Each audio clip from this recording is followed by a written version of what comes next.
October. Chapter 7. Damon was at Mr. Good's house in Mr. Good's office. Damon was wearing a black dress shirt with 4 buttons unbuttoned and wearing a nice pair of black jeans. And his black hair was pulled back.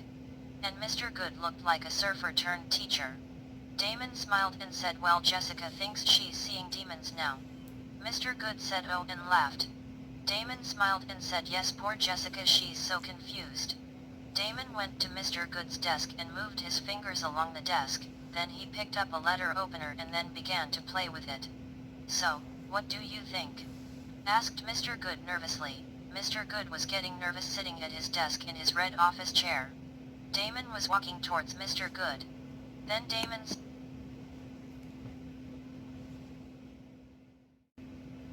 said while walking toward Mr. Good, "Maybe she is seeing demons?" "Oh, you think so?" asked Mr. Good. Mr. Good looked scared. And he was noticed that Damon was playing with his letter opener. Damon said, "So you went to see Jessica?" Mr. Good went to say something. And then Damon stabbed him right in his stomach with the letter opener. Mr. Good made a little yell. He was still in his chair with the letter opener still in him. Damon was holding the top of the letter opener. Damon was leaning over Mr. Good. Damon's eyes met Mr. Good's eyes. Damon's eyes were unusually bright red now.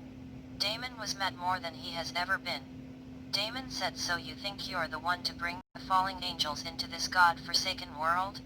Mr. Good said, "No, I didn't. I do not know what she said to you." But. Damon said, "Yeah, but what?" Mr. Good was in so much pain it was hard to form words. Then Damon went on speaking, "Do you think she could fall in love with you?" Then Damon laughed, "Or even let you touch her?" Mr. Good said in a panic, No. I never thought that." Damon said with dark red eyes, "You are still lying to me." Mr. Good said with pain in his eyes and pain in his voice, Please. Don't kill me. Please, Damon, you need me still." Damon yelled, "All I need is the truth from you and that you are sorry, Mr. Good." Then Damon smiled. Mr. Good said painfully, Yes. Damon, I am so sorry." Damon smiled again and said, "You know I should kill you?"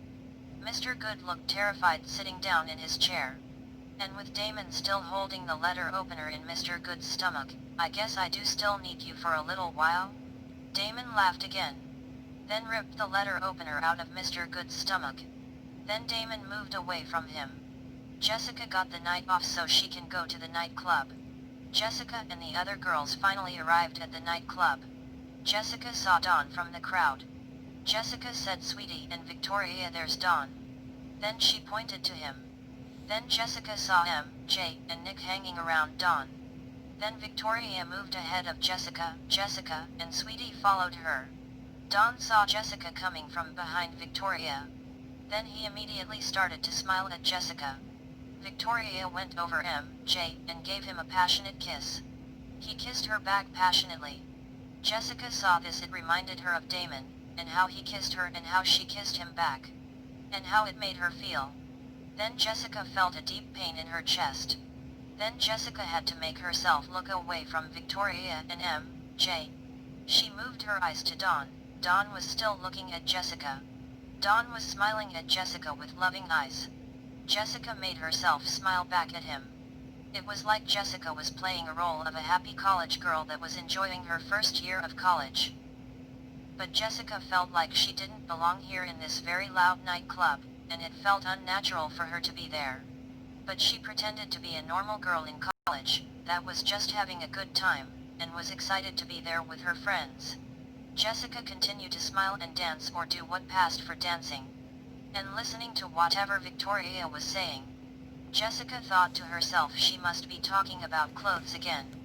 And about the next big thing that was coming out. This thought made Jessica laugh. Victoria was always talking about names of designers that Jessica never heard of before, and names that Jessica could never say. Jessica was dancing with Dawn and her friends. Jessica really hated dancing, but she smiled and moved her head and feet. Dawn wasn't really moving. He was moving a little, and I mean a little. And then he said, "I didn't think I would ever like this, but it's okay." But I really like being here with you. Jessica didn't really hear him, but she pretended to understand him. She said yet. Yet. Sure, there were red eyes glaring at Jessica and Dawn. There was a figure in a dark corner. Damon was in a dark corner in the nightclub. Damon was staring at Jessica and Dawn dancing together. Damon wanted to cut out Dawn's heart. But instead, he just watched Dawn. Then Jessica looked into the crowd, then her eye caught something. Then her heart fell into her stomach. She saw a figure that looked like Damon. Then Dawn said something to her, so she looked at him. Then she looked back trying to see was it Damon. But she didn't see him there. Jessica was walking back to her dorm room with Dawn. They were laughing at each other on how the way they were dancing at the club. Dawn said, "You really can't dance, Jessica." Jessica said, "You can't either." Jessica felt that she was really having fun. She felt at ease for the first time tonight. Jessica was feeling comfortable with Dawn. It felt nice to have a friend. Then Dawn said, "I am like a 10-man dancing." Then Jessica laughed at the joke that Dawn made. She was laughing and then suddenly, Dawn leaned in and kissed Jessica. Jessica immediately moved away. Dawn felt Jessica move away from him, and then he immediately moved away from Jessica. Dawn said, "I'm sorry, Jessica." "I thought I'm sorry, Jessica." Dawn was seeing how freaked out Jessica was. He didn't know what to do. Jessica was very freaked out, so she unlocked her door. Then she stops herself and asks herself why I am so freaked over a little kiss. Then she opened her door and there was Damon. Damon was sitting on her bed again. Dawn saw Damon sitting there on Jessica's bed. He looked terribly upset and very confused. Dawn said, "I do not know what you are doing, Jessica, but I do not want to be part of it. So, I am just going to go. I'm sorry if I have misread anything. I am going." Then he walked away. Jessica felt sick. Damon waved at Dawn like he was saying goodbye. Dawn didn't see Damon waving at him, because he was already gone. Damon was still sitting on Jessica's bed. Then he laughed. Then he said, "Hi, Jessica." Then Damon moved off her bed. Then he said, "So you have a new boyfriend?" He puts the boy in boyfriend. Damon walked over to her. Jessica still could not believe that Damon was standing in front of her. Then she thought Damon broke into her room. Then she said, "You broke into my room again." Damon was awfully close to Jessica now. It was making Jessica feel uncomfortable. Then Jessica remembered that she thought she saw him at the club. Then Jessica told herself, "He has been watching me?" Then she looked at Damon with her arms crossed, and she said, "You've been watching me, Damon?" Damon said, "I was." Then Damon gave Jessica a look like he was telling her to calm down. Then he speaks again. He said, "Of course, I have been watching you. I must protect you, Jessica. Remember, there are people trying to kill you? Because you went to the priest. Then the priest reported it. Remember, that is why you dyed your hair?" Then Jessica felt herself calm down a little. She tried to speak, but Jessica felt a sting in her throat. She cleared her throat, then said, "Well, Damon, Don's not my boyfriend." Damon looked relieved when he heard that from Jessica. Damon said, "He is not your boyfriend?" Jessica said, "No, he isn't, but I think he will be soon." Damon felt his ears turn red, and his eyes were about to go red. Jessica could see how mad Damon was getting, and it scared her. Damon did not yell or say anything. He just stood there for a moment. But it was making Jessica feel uncomfortable. She said, "Damon, I think you should leave." Damon smiled at her and said, "Do you really want me to leave?" Then he went to try to kiss her. Jessica moved her face away from Damon. Jessica said no and said again in a very calm voice, "Damon, I am sorry, but you must leave now." Damon looked like he was thinking extremely hard. Then he said, "Yes, I think I should leave you. Because you need to get some rest. You need to think about what you are going to tell that boy." Then he started to walk away. Then he looked back at Jessica with a lost puppy look on his face. Jessica had her arms crossed. But she did not feel mad. Jessica felt bad for Damon. Then Damon walks away and out of Jessica's room. Jessica tried to go to sleep that night. But she could not. Jessica kept thinking of Damon.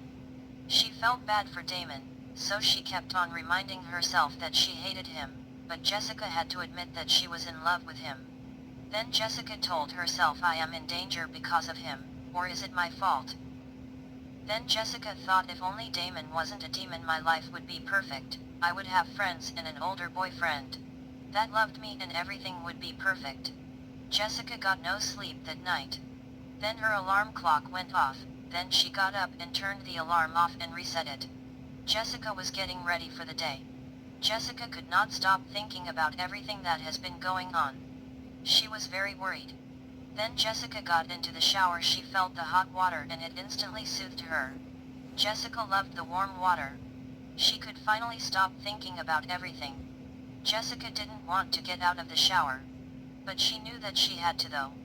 Because she was going to be late for school, and she already missed breakfast, so Jessica got out of the shower and turned off the water. Then she got dressed amazingly fast, and put her wet hair up and then grabbed her books. 2 weeks earlier, the priest was waiting in the church. The old beautiful church was dark. The only light was the sun shining through the windows. 3 people suddenly appeared from the end of the church aisle. The priest was incredibly nervous. He wasn't sure that this was a good idea. He wasn't sure they would protect Jessica from the fallen angel that was around her. But he hoped that they would protect her and kill the fallen angel. His first meeting with them was over the phone, and it sounded like they were going to hurt Jessica. But maybe he could try to talk to them and say that Jessica is innocent and that she shouldn't be hurt or harmed. A blonde-haired girl that looked like Jessica's age went up to the priest. When she got to the priest, she speaks and said, "So, you're the priest that called?" He said, "I am, and I want to start by saying that the girl came to me for help, and we both discovered that a fallen angel was around her." The blonde-haired girl said, "Where is she now?" "I don't know, I told her to go back home. You see, she just started college here. I told her to go back home so she could get away from him." Then the blonde girl said, "She goes to the college close to here?" Then one of the men that was beside the blonde girl spoke up and said, "Hi, I do not think we introduced ourselves," and then he held out his hand to the priest. Then the girl raised her eyebrow. Then the priest shook his hand. The man said, "My name is Brandon." Then he pointed to a young man beside him and said, "This is Brian." Brandon didn't have any hair on his head, and he had green eyes and was wearing all black. Brian had green eyes too and had short golden hair. Then he pointed to the blonde-haired girl and said, "This is Bonnie." They all were dressed in black. Bonnie said, "I don't think that the fallen angel is the problem. And if he doesn't use her, something else will." The priest said, "That's not right. She is a good person, and if she is the blame, that's not her fault." Then Bonnie said, "We must do what we must do, because that's what the world needs." The priest was very upset. He felt that his whole life has been a lie. Brian said to the priest, "We don't need your permission for anything, priest." Then Brandon jumped in and said, "Before we lose our heads. But the boy is right, we don't need your permission. We will take it from here. Do you have our rooms ready?" The priest said, "It's one room, but it's long, and it was used as a bomb shelter in the 1850s, or that's what the Catholic Church told the public." Then Brandon gives the priest a look, like he was getting annoyed. Then the priest said, "It's ready." Then Brandon said, "Well, that's nice. But if you would show us the way, please?" The priest was very mad, and his face showed it. He was red with anger. But he said, "Follow me, I will show you the way." They came to a dark door. You could feel cold air coming through the door. And then the priest led them down a dark stairwell. Then they came to a metal door. Then the priest opens the door. The bomb shelter was under the church. It had many beds and it had concrete beams in it. It was cold and dark and had very few lights. Bonnie said, "Brandon and Brian, get the bags from the van." Then Brian said, "What are you going to do?" Bonnie said, "I am going to go to the bathroom." Bonnie said, "Priest, where is the bathroom?" The priest said, "It is behind the green door." Then he walks away. Jessica was at her job taking orders. An old man was ordering his usual black hot coffee with no sugar or milk and no cream. Jessica took his order. Then he said, "Where is Jay? See? He always knows what I order." Jessica smiled and said, "I don't know him, sorry, and I will remember your order next time." Then Jessica made his coffee and gave it to him. He picks up the coffee, and then he gives Jessica a dirty look, and said, "Jay, see, brings me the coffee while I sat down." Then he walked away to go sit down. Then Jessica looks to her right and there was Damon with a smirk on his face. He said working for the honest pay? It isn't so what it's cracked up to be, is it? Shoveling horse shit would be better for your soul than this? Jessica said, do you have to be always a smart ass? Damon smiled. He liked that Jessica was getting more fired up. And not the scared girl he first met. Jessica said, I guess, I don't have to guess why you're here. Or how you know when I get off work. Then Jessica said, but I must wait. Then before she could finish her sentence, she saw a boy with an apron on coming in. Then Jessica grabbed her stuff and went with Damon. They walked together and Jessica was unusually happy, and her head wasn't racing with thoughts. And she wasn't thinking, just being. Then Damon asked, did you get to talk to Dawn yet? Damon asks her in a very nice tone. He didn't want to